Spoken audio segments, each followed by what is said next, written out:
I always like say like, by definition, like success is change, Like you can't be doing the same shit, and then expect like a different result. 100%. Welcome to the Gem Podcast. Hosted by Kwok. Gav is a millennial entrepreneur and digital nomad who went from broke college student to financial freedom in less than 3 months. This is the Gem Podcast. And this is Kwok. Yo, what up, guys? Welcome to another episode of the Gem Podcast. I'm here today with Jan Stavisski, 24-year-old entrepreneur, credit master, and world traveler. What's up, man? Welcome to the podcast. Gav, appreciate you getting me on the podcast, man. It's a pleasure. Yeah, it's great to have you. Yeah, I got recommended by a few people even before. Like, I even asked you. They're like, yo, get this guy on the podcast. Like, he's dope. So yeah, man, I appreciate it. Yeah, I got you. Trying to know as much as possible. We got Instagram. It's the absolute best platform in the world to go and network with people. Don't really even need to go and network in person if you can't. Exactly. Yeah, Instagram's like the shit. Like I met so many on like my high level like friends just off Instagram. Like same here. The best shit. All right, so I want to dive right the fuck in, man. So for like those who like might not know your story, like might not like take us back like before you became like successful. Like tell us like a little bit about like your childhood, bit of your upbringing. Yeah, so I was born in Moscow, Russia, when I was and I grew up there until I was about 7 years old. After which time I moved to California, not knowing a single word of English. And right now, nobody could tell that I'm from Russia, but a lot of my friends do know. And I grew up in Orange County. I was always an entrepreneur. At 10 years old, I had a car washing business in my neighborhood.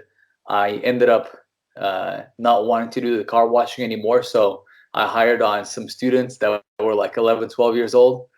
And I didn't even I don't know if people realize it or not, but I was like at 10 years old, if someone's doing that, they should not be going to college. That should not be the thing they should be looking forward to doing. But unfortunately, I finished up high school and went to college. I went to Berkeley and San Francisco State University out here in San Francisco. This is where I live right now.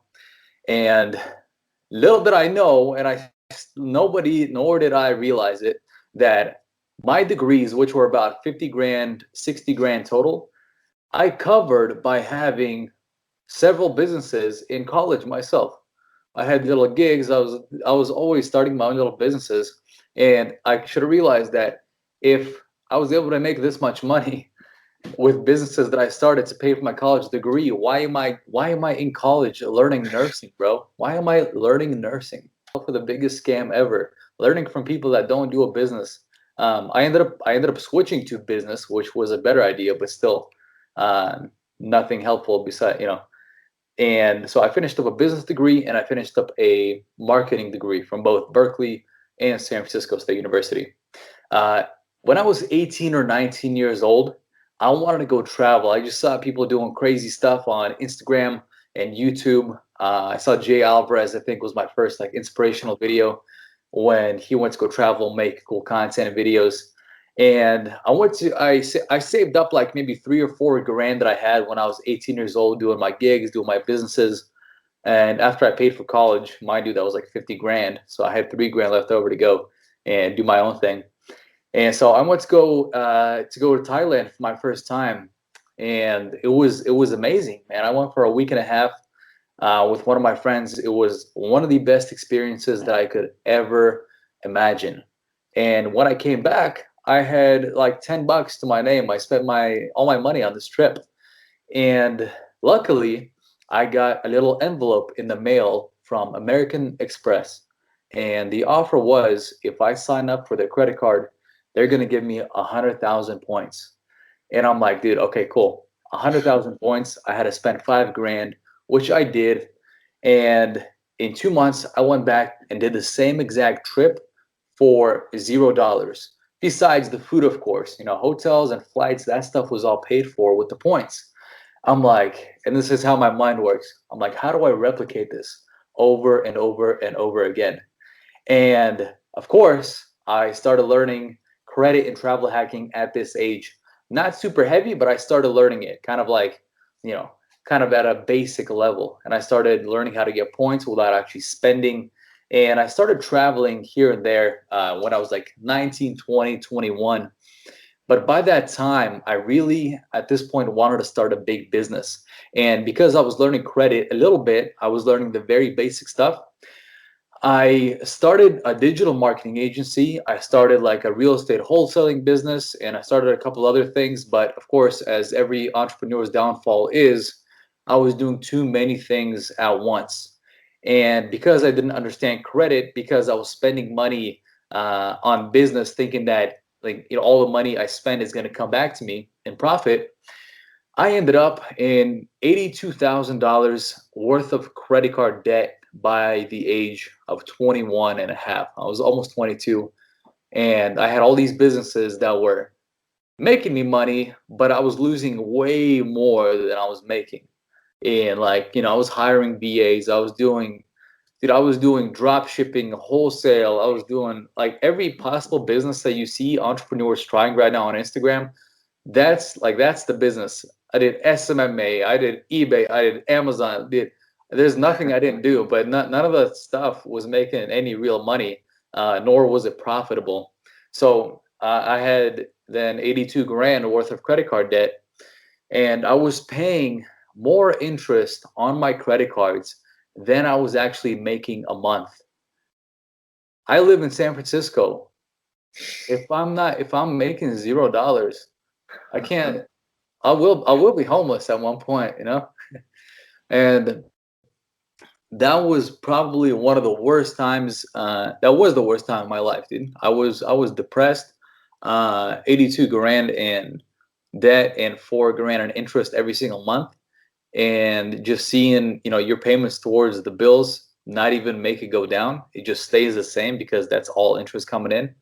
Just like made me feel like there was absolutely no way out of that situation. For 6 months, I felt like that. And the longer you stay in that situation, the bigger the mental barrier becomes. And it just makes it harder for you to see a way out of that situation. I literally thought of like maybe leaving the country or declaring bankruptcy or something. At 22, man, at 22, I was having these thoughts. And the reason I ended up in this situation was because before getting into the business, before taking advantage of trying to leverage something like credit, without knowing it, that's why I ended up in the situation. And of course, it's not with just credit in business. That's with a lot of new things that people start. They go through so many errors and so many mistakes. And before, I didn't value like information or knowledge. So like I didn't buy any courses. I didn't listen to anybody. I thought I had everything figured out. But it ended up in an absolutely terrible situation with so much debt. I had really poor people around me, like poor, not like money poor, primarily, but poor in a mental, what's called like a mental saying. They had the same values as I did, absolutely terrible values. The only thing they valued was like their 9 to 5 job, their safety net. They thought getting courses was stupid. It was a scam. Buying information or mentorship or going to events is a scam. So obviously, when you're in such a terrible situation of debt and not seeing a way out, and just being around people like that, whether it's friends or even family, which is even harder, it just puts you in a cage, pretty much an invisible cage, and it's really tough to get out. You just get like it's just some people get out, some people don't. But for me, it got so bad that my mind finally clicked, and I finally realized like I gotta start making changes. Otherwise, this hole that I'm in is gonna get deeper and deeper and deeper. And I was gonna be more depressed. I was gonna be sitting in my office with bills stacked up higher than my computer, just like feeling sorry for myself. And that's what a lot of people get into in their early 20s, 30s, and they stay there. They stay there. The longer they stay there, the harder it is to get out. And I'm like, look, I finally clicked, and I told myself, you got to drop these people that you're around that are not doing anything, that are not benefiting you. They're not benefiting themselves. They don't have any values that are going to make them successful. And the thing that I decided to do was learn credit every single day, when I woke up, when I went to bed, during the day, because my only goal was to get out of this debt. A lot of people, when they see debt, they're like, how do I get more debt to cover this debt? But they're in the same situation. They're getting new debt to cover old debt, and they're just basically running in circles. That new debt, like people get loan consolidations or some shit like that. They get loan consolidations, and then it just consolidates the debt, moves it to a new place. You still got the debt. You even got more debt because you're paying interest on the second loan. So good thing I didn't think of doing that. I instead learned the ins and outs of credit, how it worked, how interests work, and I learned a bunch of loopholes. So within a couple months, I finally figured out how to stop paying the interest on that 80 grand, and the payments could finally start going towards that 82 grand worth of credit card debt. I finally started getting a couple of small wins because I was seeing the debt go down. And then somebody told me, and I listened. Thank God. I don't remember who it was, but they said focus on making the money, not clearing the. Don't focus on the debt, because whatever you focus on, that's what's going to increase. So if I focus on the money, which I did, then my cash flow started increasing. And what I did is I got myself a sales job. It was actually in crypto. Got myself a sales job in crypto. I thought it was a great future for crypto. I knew it was going to give me some great connections, but most importantly, it got me the cash flow that I needed. I literally focused on like nothing but learning credit. I didn't even look at my debt. I didn't even look at my debt for months. I just focused on making more money and being the best salesperson in the company that I could be. So these are the only things that I focused on for 6 months. I dropped all the friends. I sat in my office. I focused on sales, and I focused on learning credit. My interest was now gone. I was able to find a loophole on how to stop paying interest. Now my payments were getting bigger towards my debt, and my debt was decreasing every month. The sales job, I went from making I started making I had a base of $4,000 salary. And then with my sales, I started making about $10,000 to $12,000 a month. And then I was one of the best salespeople in the company. The skill that I learned, which is sales, from that sales job, because that was the only thing I was focusing on, now I could apply it anywhere. Sales is not just pushing a product down somebody's throat. It's a skill you can apply anywhere, in any conversation, any interaction. You see people's problems, you know how to solve them. And now I applied it to every single business I do now. So in 6 months, when I finally got out of debt with the money that I made from work and the new credit lines I used for a new business venture that I started, it was a marketing agency. And 6 months later, I got cash flow. I understand credit more than anybody that I know does, because the only thing I did was learn it for 6 months every single day. And now I know how to leverage it. Now I have cash flow coming in. And now I got a skill called sales, which is the most important skill of all. And now what I also know is travel hacking, because this is what I've been doing since I was 18. I just couldn't focus on it when I was like 21, 22, because I was in this debt. So now I have the skill, I got the cash flow, I'm out of debt, I understand credit, and I know how to travel hack. So when I was 20, I was like late 22, this is when life really turned around, and all the money I was making, I put towards information, I put towards events, I put towards mentorships, and within a year, I could not even imagine how much my life changed, and in what direction I went, what kind of people became, hanging around me. It was just like I flew to a different planet, pretty much. It was the changes were absolutely insane, and I think being in debt and being in that terrible situation was actually a blessing in disguise, because it made my mind click, and I got out of it. So maybe if I didn't get into debt, maybe I would be in the same mediocre average situation that I was in 2.5 years ago. So, hopefully people hear this and understand they don't need to get in such a shitty situation for them to realize what's really important and what kind of things they should do. And hopefully hopefully they felt my pain from listening to this and it clicks. But unfortunately, for most people, they have to themselves get into that shitty situation.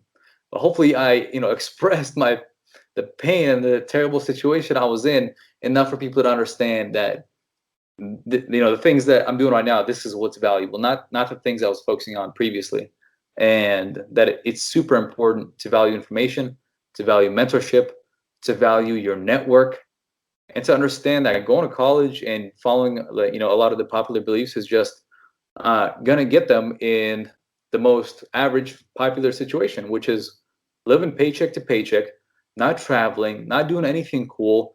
Life is just mediocre, and just people are worrying about stuff they shouldn't be. It's just they're living in a tiny, small bubble, and life is not exciting. So now, this next year and a half, I spent literally traveling around the world. Travel hacking means that you're traveling basically for free, or like how I do, for example. Like I'll take a first class flight to London, and which is around $18,000 round trip. I'll pay around $450. That's what travel hacking is, man. When you know credit and you know travel hacking, that just gives you a completely different life. You can leverage it so many different ways. You can start traveling. When you have a sales skill, you have credit skills, and you understand people's problems, dude, you have a platform called Instagram and social media to go and create whatever kind of value you need and help people, and you can get paid for this. It doesn't have to be a job where you have to go into the office. There's platforms that you can reach millions of people. You can't do that sitting in an office, not making content or not bringing value.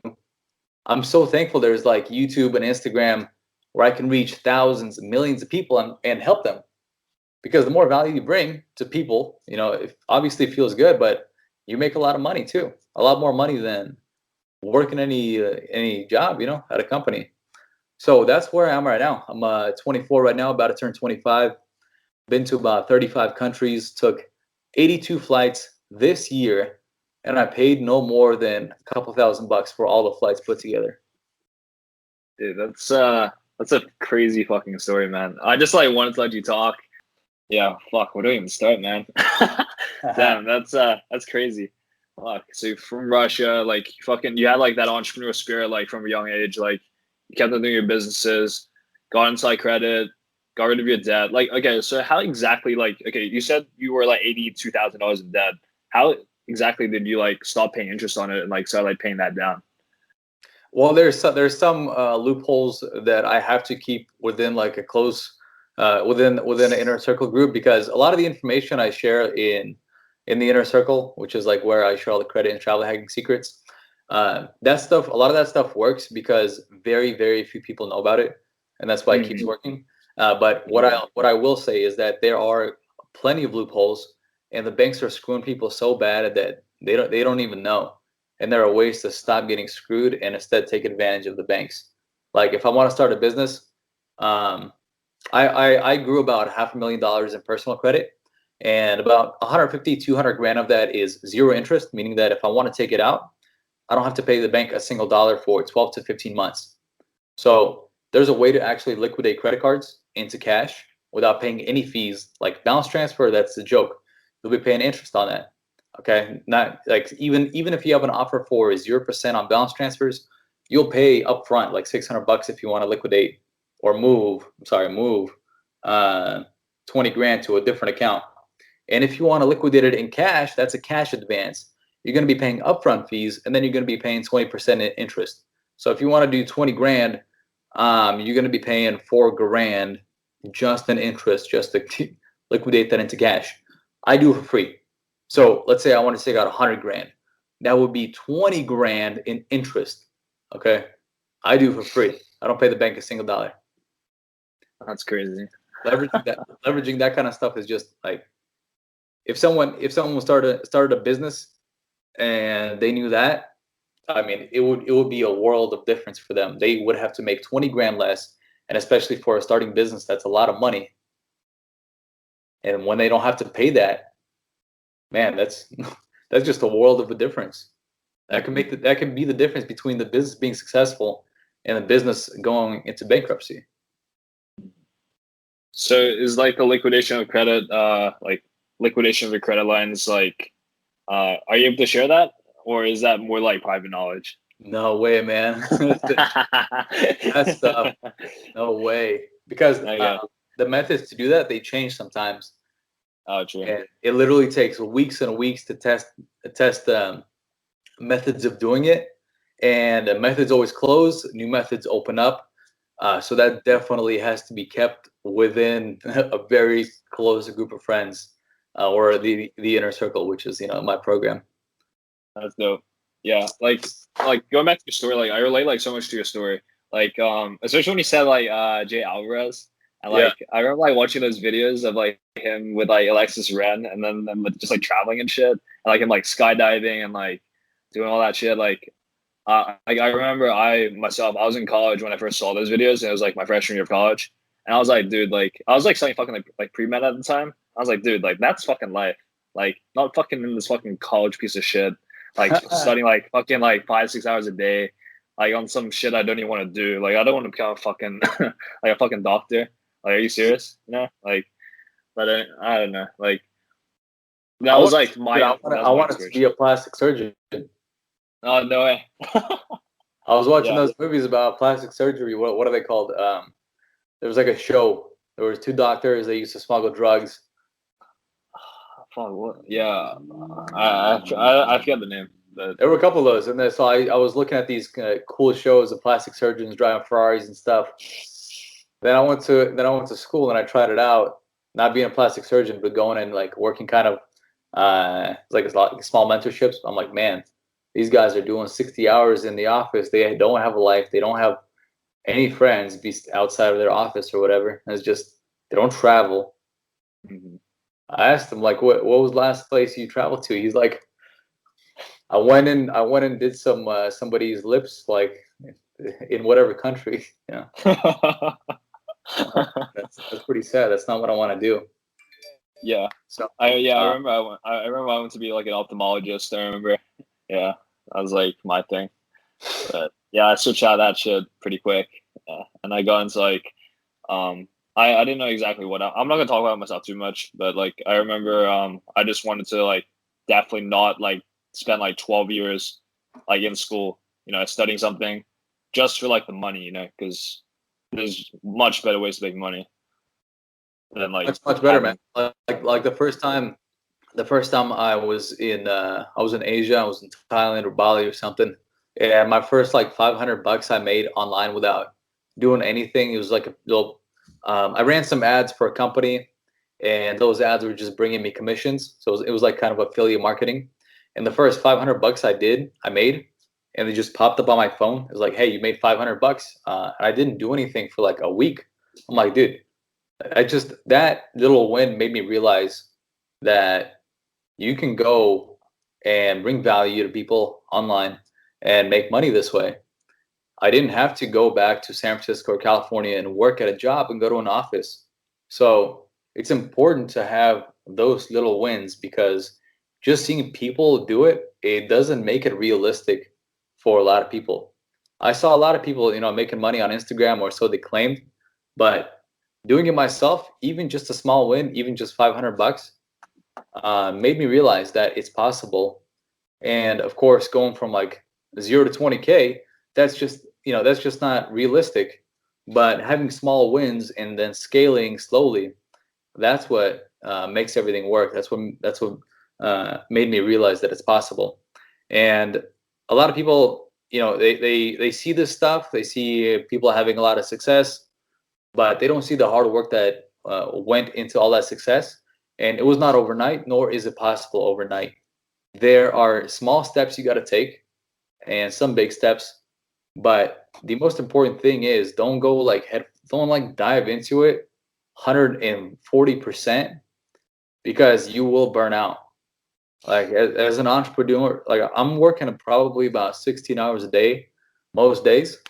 And if I tried to go and work 16 hours a day on a new business, dude, I would be done in like a week. I'm like, there's no way I can do this. There's no chance. But here I am making a crazy amount of content on Instagram, soon to be YouTube, and it doesn't feel like work to me. Like people hit me up all day, 20 or 30 messages a day saying, dude, your stuff changed my life. Hey, look, I'm traveling now. Hey, look, I started a new business. Or people just say, hey, look, but your stuff is so motivational. It keeps me going. That keeps me going too. That makes it easier for me to do what I do because I see the positive change. And 20 or 30 people telling me that every single day is massive positive reinforcement. But keep in mind that in the beginning, there was nothing like that. There was like people just saying, what are you doing? You don't have a life. You're on Instagram, bro. I'm like, dude, I'm using Instagram to bring people value. Can you bring 1,000 or 2,000 or 10,000 people value without a platform like this? No, you can't. You can go to your company and help 5 people, do whatever. You can go on social media and yeah, people think that people just create some fake life on social media. No, I go and help people on social media. I make cool content. It inspires people, and they see how I'm living, and I'm not just showing them how I'm living. I'm just showing them how they can be doing the same thing. Mm-hmm. If I was just posting of how I'm traveling and driving cool cars and stuff without bringing any people value, then yeah, I'd be a dick and just the people that said you don't have a life, you're just on Instagram. Yeah, they'd be right. But the reason I'm doing that is because I'm providing value and people profit off of that. Not just not financially, but also mentally, and they get value. So that's the case, man. That's my understanding right now. And it just I can do 100 times. I can make 100 times more amazing and valuable content because I know it's helping people. When I was just making content without having any kind of value to bring, it was difficult to make content. And the only purpose of posting that pic or the video was to basically stunt on people and just to show off, like, hey, look at me. I can go to Thailand or whatever. I can go drive a Ferrari or something like that.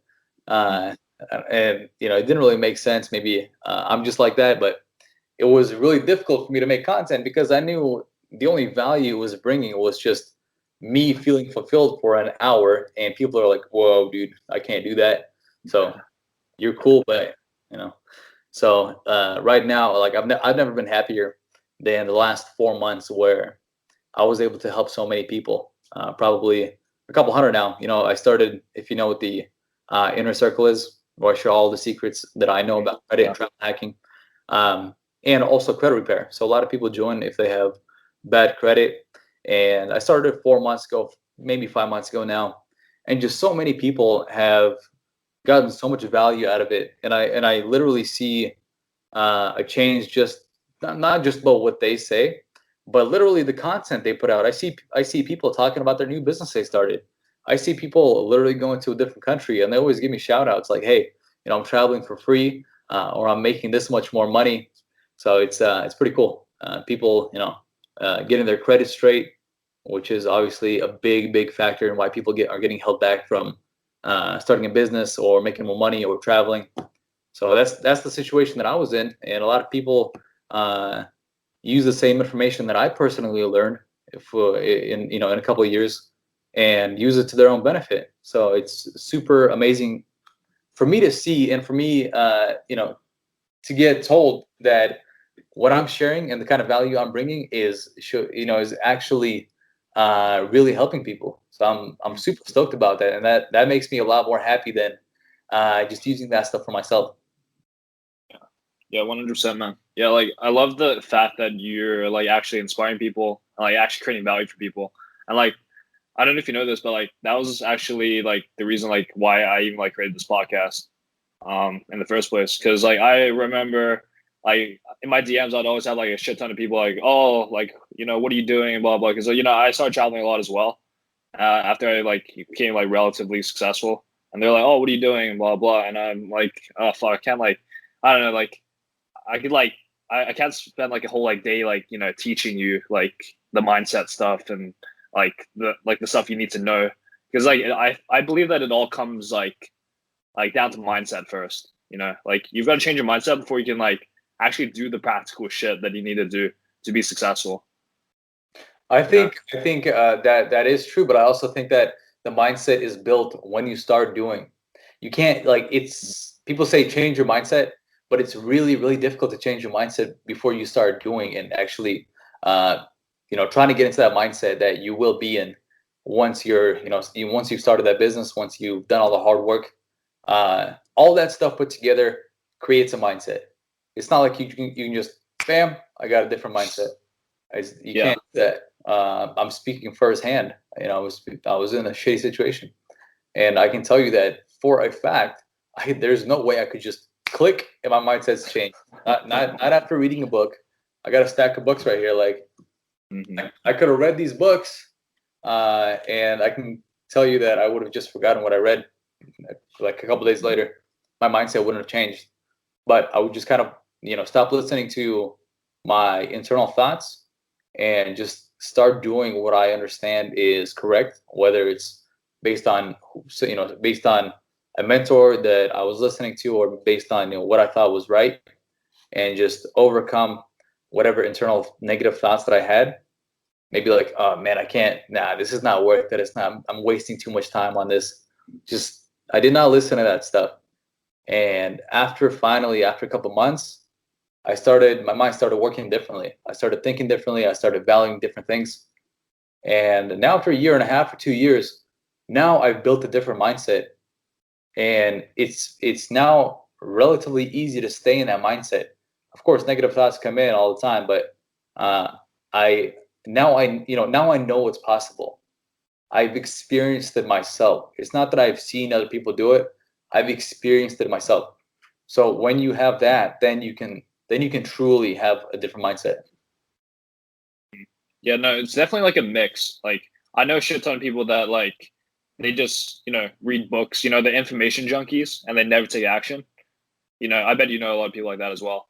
But like you have to like constantly like surround yourself with like those influences that like will elevate your mindset. Like whether it's like people like or whatever audiobooks, podcasts or whatever. Like that's one piece of the puzzle, of course. Like like that's just one piece, and then the other piece is like taking action like, every single day. Like I remember like when I first started like my shit's like Amazon, like drop shipping and FBA right now. Yeah. Yeah, I remember when I first started. Like I was working like 16 hours a day, like every single day for months.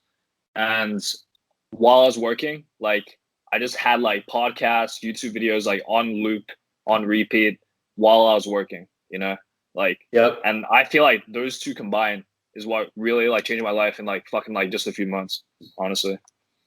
Yeah, I agree with that.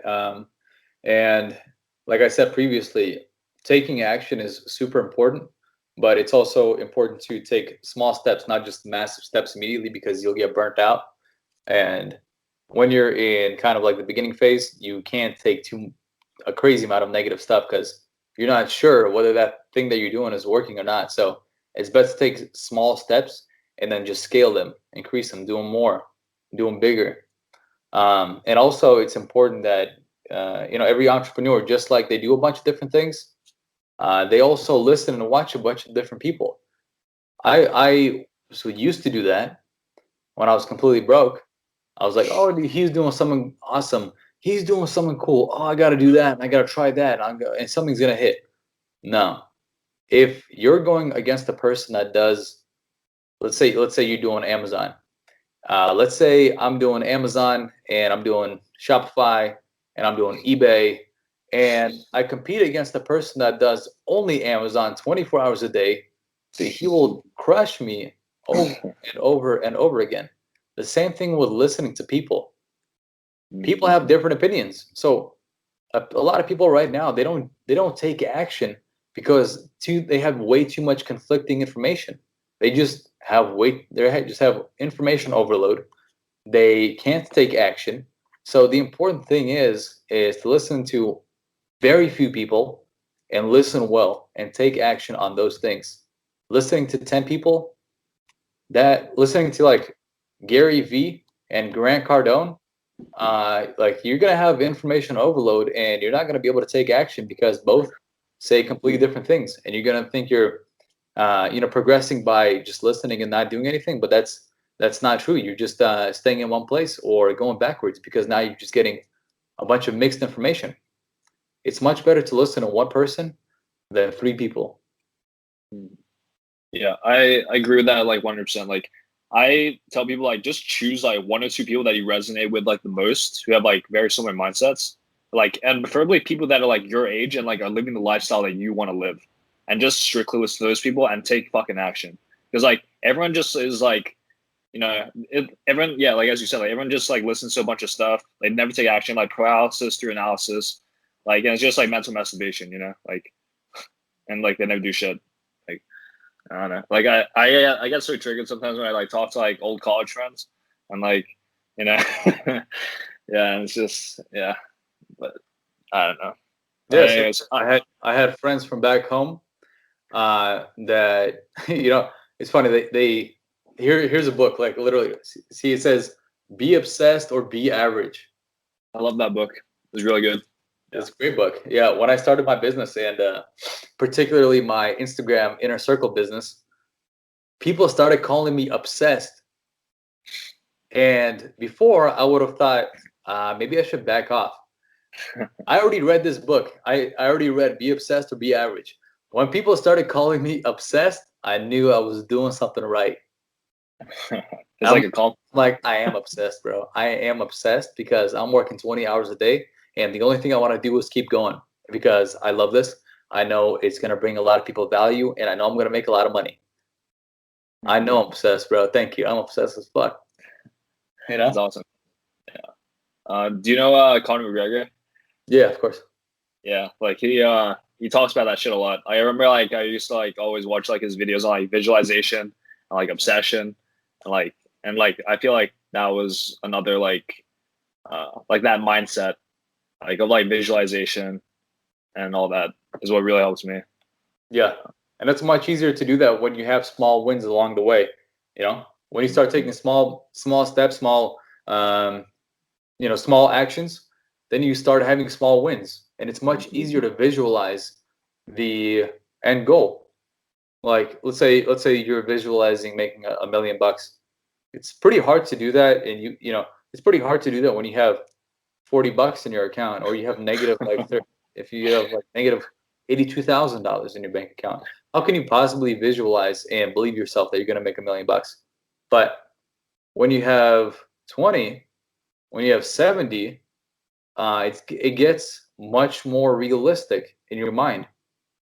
And when you believe it, when you've seen that success already, you start really believing it, then it becomes possible. Then it really becomes possible, not just like I'm gonna make $1 million, then it really becomes possible. You believe it. A lot of people, they can visualize, but they don't really believe it. They're not really dedicated to that goal. They just have that goal, and it's like, yeah, I had that goal, but it's like, it faded away.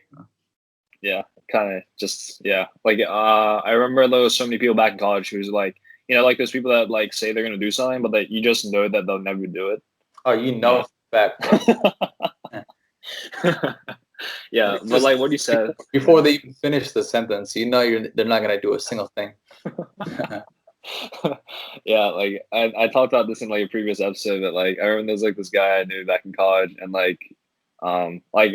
he said like he would like start like some business or something, like I think it was like some Shopify thing, and I was like telling, because I used to do Shopify back in the day, and I was like, yeah, like, and he was asking for tips. I was like, yeah, do this, like set up your website, blah blah, and I talked to him like a few months later, and I'll be like, yo, how's that shit going? And he's just like, oh yeah, still doing research, haven't set up my website yet. And I'm like, what the fuck are you doing? Yeah, it's it's really tough because when you don't do something, the longer you don't do something, or the longer you don't act on an idea, the bigger the mental barrier becomes, and the more resistance you have to getting it started. So, like, for example, I had the same thing. I had a Shopify store, and I needed to build a website. I'm like, I'll do it tomorrow. Tomorrow became even harder. I'm like, I'll do it in 2 days. Doing it in 3 days now got even harder. And doing it in 2 weeks was like, dude, I can't even fucking start, much less build a site. And that's the same thing with everything. It's not just the site. It's dude, starting the business. It's going to a meeting. It's building a company. It's hiring employees. It's everything. Act on whatever idea you have right now. Now, it will be harder tomorrow. It's not, even if you're less tired tomorrow, it's gonna be harder tomorrow. It fades really fast. Yeah, like it's all about like creating those small wins to create momentum.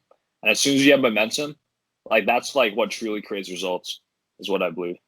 Dude, I create like 70 story posts on my Instagram a day. If I did that a year ago, dude, I would have a headache. I'd be throwing up. I'd be in some mental hospital.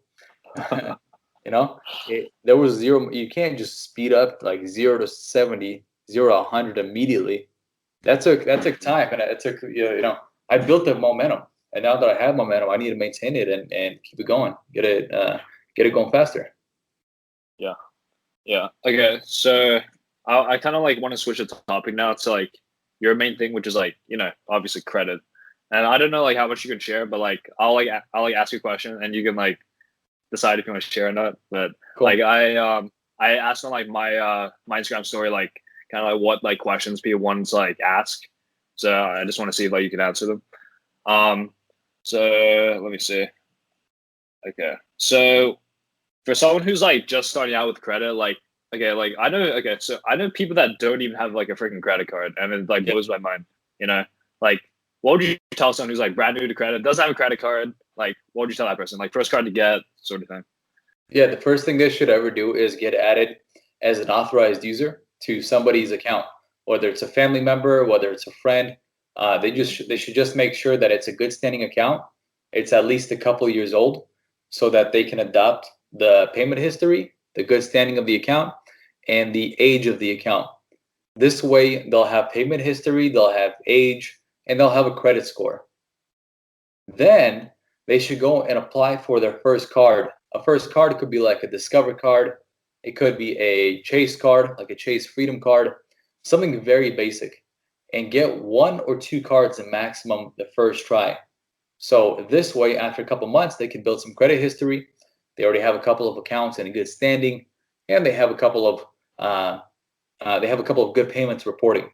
Now, some people may have problems getting their first card approved, and if that happens, the thing they should do is get a secured credit card.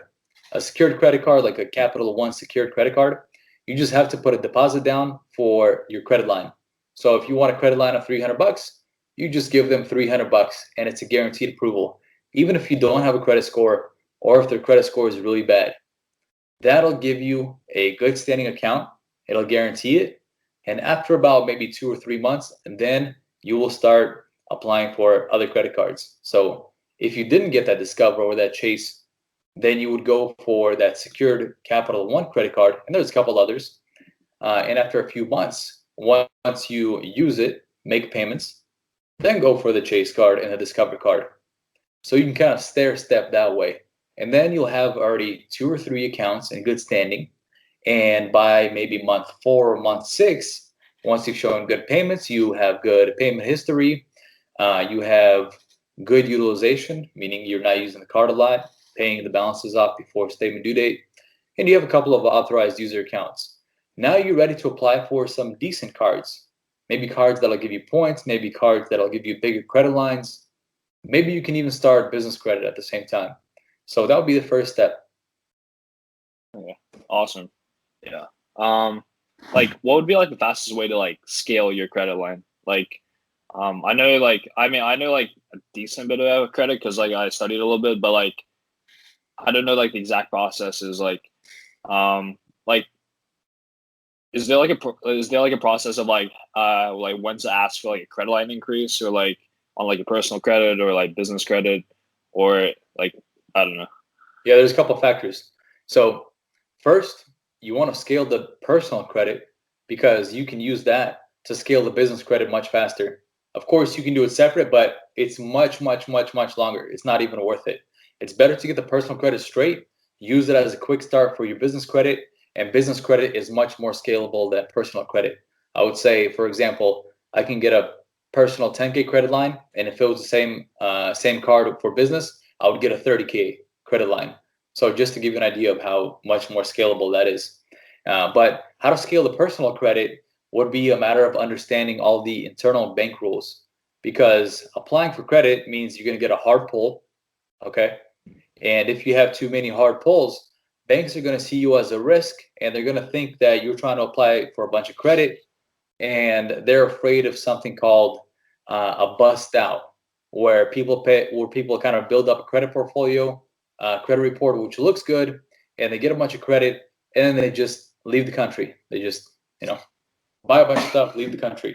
That's like one of the major risks for the bank. But you just seem like a risk if you're applying for credit too much. So if you have like 6 or 7 hard inquiries on your credit report, it'll be very difficult to apply for credit. So when you do your application, you have to do it all at once. Okay, there's a credit sequence that you need to understand, and it's a bit different for most people depending on where their credit history is, what their credit's looking like, and they need to understand all the internal bank rules. When they do that, they will be able to apply for between 7 to 12 cards in one day, in one go, okay? And they can do it every 6 months about. So if you do it every 6 months, let's say you get 7 cards the first month, okay? You get 50,000 bucks in credit lines. Now, month 6, you're going to get bigger credit lines because the banks will look at what you already have and give you slightly bigger credit lines. So you might be able to do 50K on the first one, and you get another 7 to 10 cards, maybe 12 cards on the second round, because you already know, the internal bank rules, you know how to apply. Then maybe you'll get like 75K. Okay, so now you have 125,000 in personal credit. Now you can start going for business credit. And by the way, at the same time, you can actually call the banks, ask for a credit line increase, make sure they don't do a hard pull, and you can negotiate this. Say, I want to speak to a manager. I just want to do a soft pull. I've been a good customer, blah, blah, blah. Make a couple of excuses. Just don't do a hard pull. And a lot of the times, they'll do it every few months. They'll give you a credit line increase. So now you can move on to business. When you apply for business, you can personally guarantee the business credit cards. And this will give you a credit line based on what personal credit lines you have. So let's say you have 10K Chase card personal, and the banks see that you have a 10K personal credit card. The business credit line I should give them, and of course it's based on income and whatnot, I can give them maybe a 20K business credit line because it's a business, they personally guaranteed it, and the business credit lines are always, always, always bigger. Now you can do the same process with business. And after a certain period of time, you can actually use EINs, which is the identification number for the business, to apply for credit. You no longer need to use your personal. This way, it's not going to report inquiries on your personal. It's only going to pull the business credit, and then you can get credit that way. You can do that after about 24 months. And this way, you can separate it, and you can leverage it, and you can even do that for multiple businesses. So you can grow $1 million credit lines within a couple of years fairly easily if you know the bank rules, if you know the sequences, and you understand how to scale. That's awesome.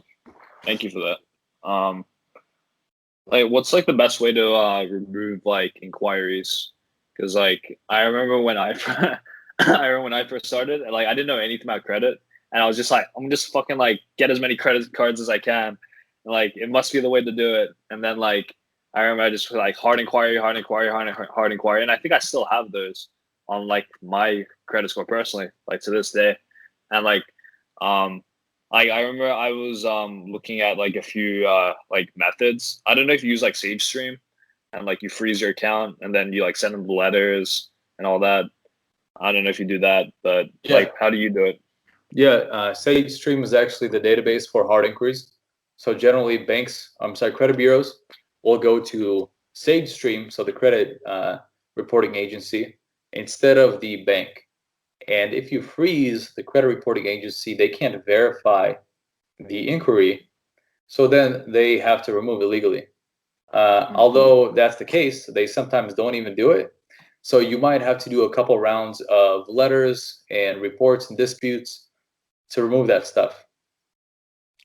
So the first round of letters you can do, it won't guarantee your dispute being approved and inquiries removed. But what's going to help is if you first freeze SageStream, which is the database for hard inquiries, and you send another round of letters. Okay.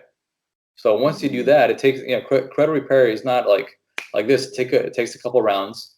When they see that you're serious, they'll remove it because if they can't verify, they legally have to remove it. Yeah. So that is the way you do it as well. Like you do the SageStream and then the letters. Yeah. Okay. Yeah. And I'm gonna just put like a full disclaimer. Like if you guys use this information, like it doesn't work out for some reason, don't come after me or Jan. Don't go just based on this information. There's a lot of details that you have to know.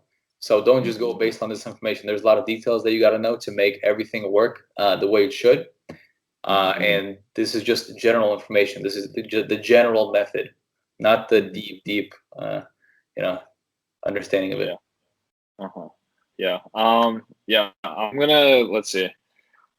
So I'm gonna look at some more of these questions. Yeah, sure. Let's see. Are you able to go into anything about travel hacking? Dude, so there's a lot of crazy stuff that you can do with travel hacking. It goes way beyond points too. So like when I fly, I don't use points.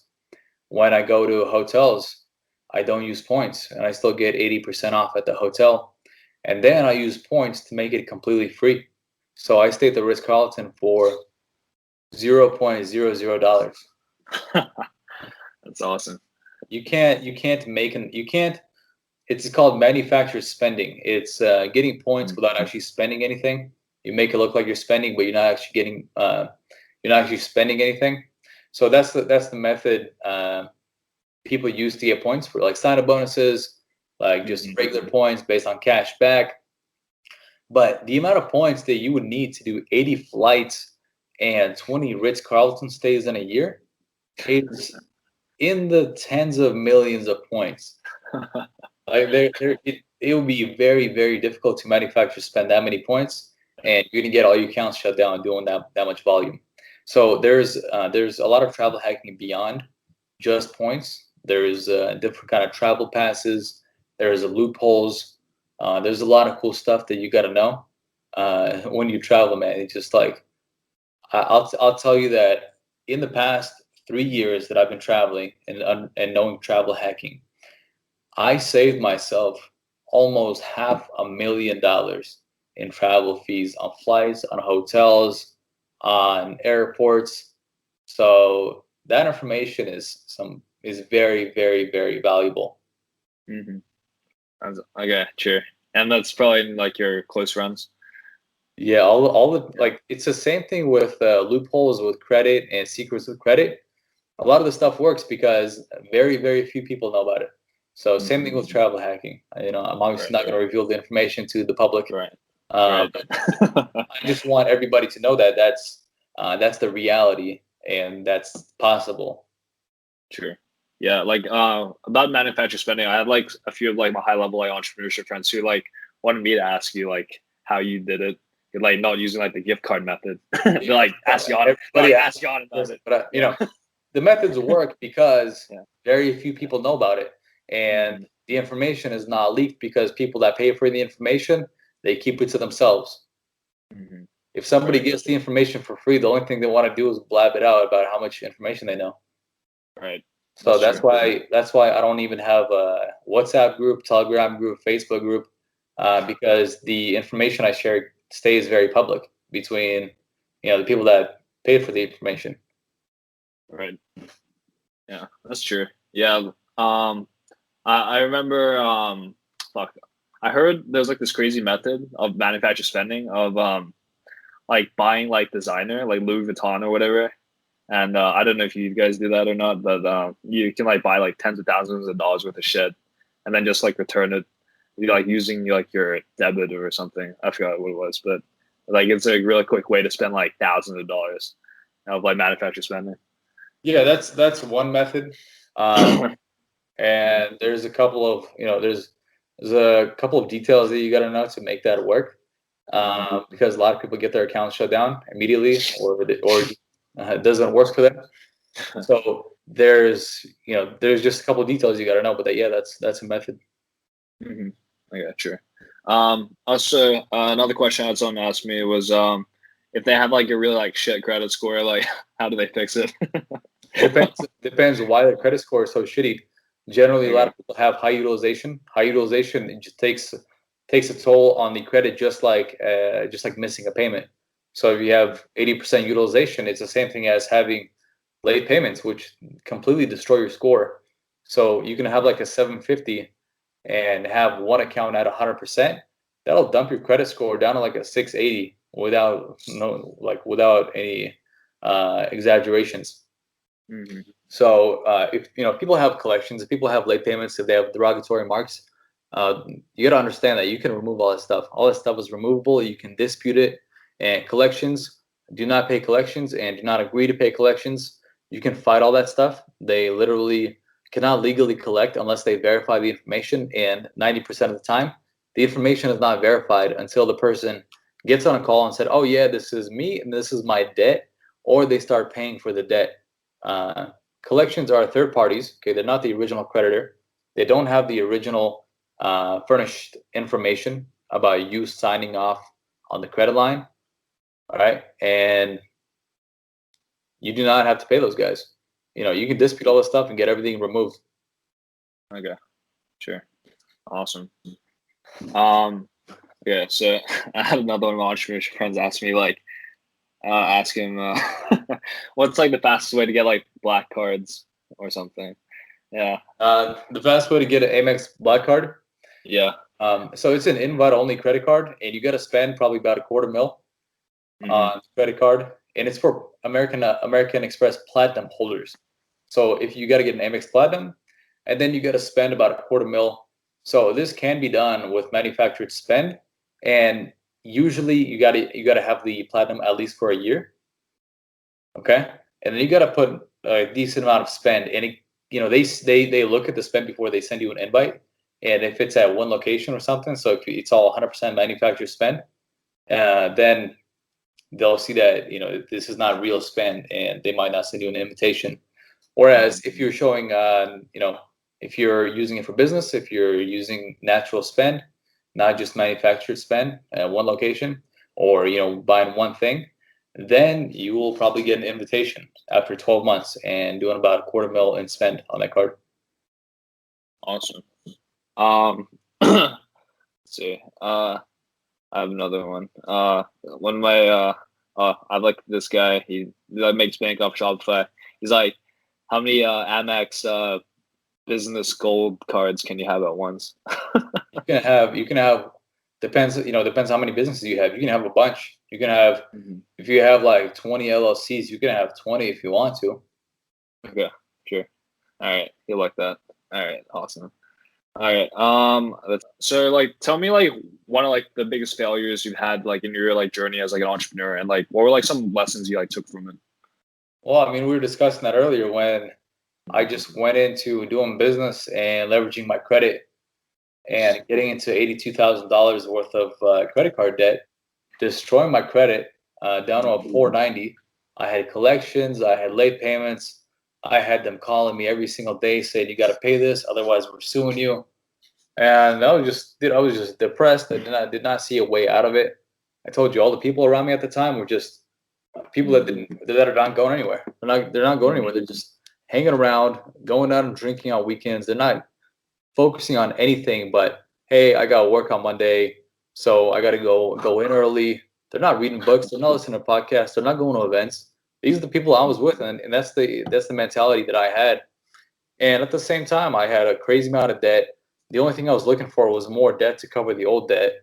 and I just was not in a position to get out of that situation. Mentally, I was completely demotivated. I couldn't even realize that what I'm doing is wrong. I was just staying in that same circle, and I was like, maybe something will happen, something will come up, an opportunity will come up. No, dude, it doesn't happen that way. You got to go look for the opportunity. You got to start making actions. You got to do the hard thing, which is drop the people that are around you that are bringing you down, which is also yourself. You gotta kind of like drop yourself, the person you are at that time, and just leave and become a different person. Okay, that takes a lot of hard work, not just physically but mentally too. You got to leave everybody, where you could be family, could be the person you're living with, could be your parents that you're living with. You leave, man. If that's the environment that you're in, leave. If that's bringing you down, if those people are bringing you down, you got to get out. Otherwise, say, look, sorry, you got to get your shit together, and really, I got to get my shit together. So I need to leave. I need to be by myself and with different people. So that was the 6 months that I was in massive debt, depressed. It's just, that was the hardest challenge for me, because I couldn't get out. I didn't see a way out.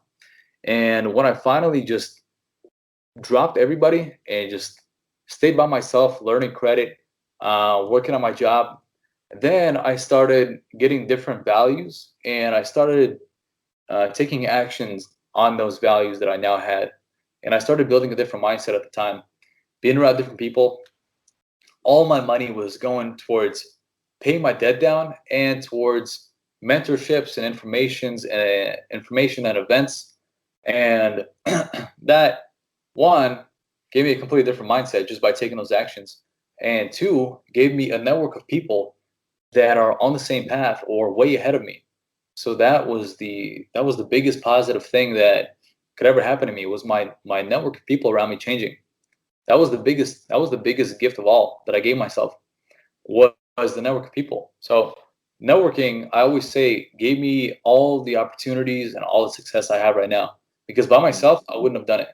Okay, by myself, I would not have done it. So that's how I overcame being in that $82,000 debt situation with terrible credit. And someone's screaming in the background. Yeah. Yeah. And so that's how I got out of it. It took to be in a terrible situation to finally have my brain click and get out. Start moving out. It wasn't just jump out. It was climb out. 6 months, 1 year. That's what it took. That's awesome, man. Yeah, like when you become like someone of value, like you can, like, your circle like changes into other people who are all like high value as well. And then with that collective, like, you just all like raise each other up, and like you kind of like have to discard like your old friends, because like that's kind of like who you like used to be, or like that's like not the person that is going to be successful. Like you have to, like, I always like say, like, by definition, like success is change. Like you can't be doing the same shit, and then expect like a different result. 100%.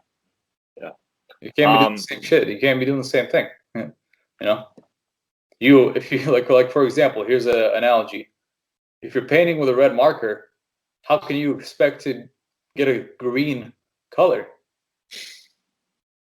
If you keep painting with a red marker, how can you expect the color to change from red to green? Start adding different colors. Start doing different things. Mix a couple colors. Maybe finally get green. Yeah. What like drives you like every single day now? Is it just like to help more people, inspire more people, give people value, or are you just trying to like go to like a shit ton more countries, or what do you like your what drives you, man? What's the word I'm looking for? The word is like kind of like the effect that I have. I'm seeing what I'm doing is affecting a lot of people in a positive way. I'm seeing a lot of people have a lot of change because of what I'm doing, and them telling me is just reinforcing that the fact. So I'm seeing that all the work that I do every single day impacts a shitload of people that makes me feel good because they reach out to me. They say, hey, look, you've helped me so much. You've inspired me. I make more money. I'm traveling. And once, before when I just was feeling that, it wasn't nearly as of a good feeling when people are experiencing that and then telling me it's because of what I'm teaching, what I'm doing. And that's what really inspires me. And at the same time, I'm a lot more free. I'm making more money. I have a different network. It's I have different experiences. I have a different mentality. So those are the two main things that really, really drive me. That's awesome, man. Like, what has it meant for your life, like becoming successful and like having all these options now, with like all this money and like free time, kind of having more of an effect on people. Mm-hmm. The more money, if I want to have an effect on 1 million people, I need a lot of money. I can't really do it without having money. Like if I want to go build some schools, I need some money. Whether it's raising money, whether it's making money, I need money. I know money is the foundation to do whatever. I know a lot of people will say, no, you don't need money. Like, yeah, you need money. Okay, you need money for yourself. You need money for your family, and you need money to do big things. Whether it's crazy travel, okay, even if you travel hack or whatever, you got to pay for nice food. You got to pay for people around you. You gotta you need money for almost everything. And having both the knowledge of credit, travel hacking, and sales, and knowing how to make money, it just makes it easier from all sides. It just lets you scale your life up so much more with money, with travel, with experiences, mentally, with your network. all those factors are really important, and taking one out makes the whole thing not work really. Mm-hmm. Yeah, like if I took out money, I feel like if I took out money, my network would kind of be different. My travel would be kind of different. My mentality would for sure be different. Yeah, like I always say you can't help anyone like if you don't have the resources to help them. Like if you're just like no offense to like people working regular jobs, but like if you like have a $60,000 salary and you like barely take care of yourself, you can't help anyone else, Yeah, how you gonna help anyone else if you can't help yourself? Exactly. I gotta help myself first, man, before I help other people. Mm-hmm. Yeah, 100%. All right, so I'm gonna end this soon, but like I want you to what's like some like the best piece of wisdom you can give people in like 60 to 90 seconds?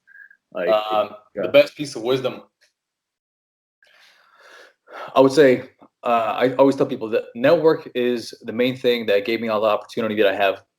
The hardest thing is to drop the network that you have right now, because a lot of the times that's people's family, that's people's close friends they grew up with, and they can't really realize that dropping them and getting a new network is the most important thing they could possibly do. Doing the hardest thing is the right thing. Okay. Doing that, okay, when I did that, that's when everything started changing. Being around people that are doing big things, they have ambitions, they have goals, they're working towards something. That's when you start to change. If you're around people that are not doing that, that are just complacent, stationary at a job, going drinking every weekend, that is very, very toxic. Okay, that is very toxic. Just being around those people will change your mindset for the negative. So for everybody, what I did is I changed my network. That was the main thing that I did and why I am successful today. You have to do this if you want to be successful. You can't be successful being around a bunch of losers. It's impossible. Facts. Truth's right there. Boom. Boom. Yeah. Okay, so how can people get in touch with you, man? Like Instagram. So I got Instagram is my main platform. Okay, you can probably, I guess, put that in the podcast. It's at Jan Stavisski. It's YANSTAVISSKI.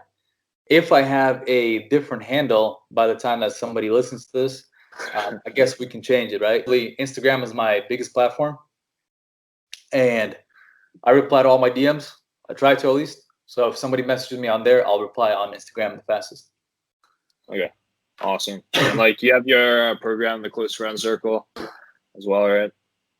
Yeah, the inner circle, all the credit and travel hacking secrets, all the content is shared on Instagram. You get added to close friends. It's $1,000 lifetime access, and that's where all the credit and travel hacking secrets are shared. Awesome, man. Yeah. Like I know like some people that like want to travel and like whatever. And like you've been to like how many countries? Like 34, 35? 34, 35 right now, yeah. Yeah. Okay. Awesome. Yeah. I'm only at like 20 something right now, but Hey, that's good, man. That's good. yeah, but I mean, I'll be there. I'll be there. I want to go to at least 100 countries before I'm 30. So That's my goal. How old are you right now? I'm 22 right now. Yeah. Hey, bro, that's where I started. Yeah, man. Yeah, it's still I feel old as fuck, but I feel like the journey's just beginning. I feel It is just beginning, bro.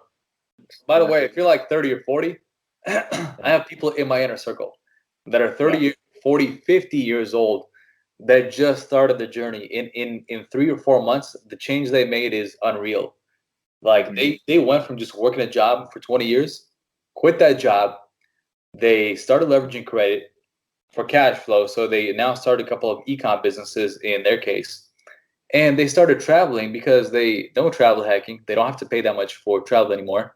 And the cash flow they're making from their businesses is passive. Like it's online usually. E-com's online, you know? So now they quit their job, they're traveling, they're making the same amount of money passively with the business they started. They did Amazon automation. One started just the e-com store, does it by himself now, with a mentor, of course. Didn't just start it by himself. And that's the reality. You don't have to be 20. You don't have to be 30. Dude, there's people all ages. There's so much opportunity, and just thinking that because you're too young or too old that it's not possible, that's not true. I'll tell you right now, there's 18 years old that are taking free flights every single month in my inner circle, and there's 50-year-olds doing the same thing. That went from working a 9-to-5 job, making shit income, to now traveling the world and making the same amount of money passively online. Yeah, like everyone thinks like that's the only option. Like even it's like to this day, like my fucking like even like some of my close friends who like I'm still like friends with who aren't entrepreneurs, like they don't believe it's possible still, even though they've seen me. Like I'm just a regular fucking dude, you know. Like I feel like every successful person I've talked to is just a regular fucking guy who just like had the right strategies, worked hard, had the right mindset. Yeah, and, like, you gotta stop talking to those people. Yeah, I know, but yeah, I know. Yeah, but I don't know, man. Like, yeah, like people just need to believe that you can do it. Like anyone can do it. You just gotta like fucking put in the time and like just like fucking like change. Be willing to change like your lifestyle and like be willing to work your fucking ass off. Drop the people. Just drop the people. That's it, bro. People make the biggest changes in your lives, whether it's for the negative or the positive. Drop the people around you. Okay, the 99% of people are not entrepreneurs and not having massive goals and ambitions. That's why there's very few people doing amazing things, and everybody watches from the sidelines. And it's very easy to be in a circle of people that are average and not doing anything. So for 99% of people watching, drop all the people that are bringing you down around you. And that's not just alcoholics or drug addicts. That's people without goals, ambitions, working on something that they think is the only option, not making any money, not traveling, not having crazy dreams or goals. Okay, drop the people, man. Drop the people and get some new people. You got to find them, and doing that is by networking on Instagram and going to events. Yeah, that's like I always tell you, like go to like fucking networking events, and like as soon as you go to network events, like fucking talk to people, like fucking like talk to as many people as you can, and get in a fucking like Telegram group or something, and like just fucking keep in touch. Find like those high level people who are like on that journey and have the same goals as you. I went to 10X Miami, and my goal was to talk to 200 people every day. 200 people a day. Okay. By day 3, I've talked to 600 people. By the way, go there with a goal in mind. If you just go there just to talk to people, you're not going to get anywhere. Understand what you do. Tell people what you do. and have a goal in mind. Okay, mine was 200 people a day, sell something. I sold them ClickFunnels. Okay, so they remember, hey, this is the guy that sold me ClickFunnels. They already bought something from me, so they're willing to do business with me again in the future. And I told them about, this is when I was starting my business. I told them, this is my business. I do credit and travel hacking. And I've been to 33 countries. They're like, oh, this is the guy that went to 33 countries. Something memorable. People will remember that stuff, you know? Right. Yeah. That's fucking awesome, man. Yeah. Sick. All right. I think that's gonna do it. Thank you so much for your time, man, and for coming on the podcast. Yeah, it was awesome. Yeah. All right, man. Yeah. If you got any value from this, please leave a review, subscribe, or share it on social media. Love y'all. Till next time. Peace. This is the Gem Podcast, and this is Gab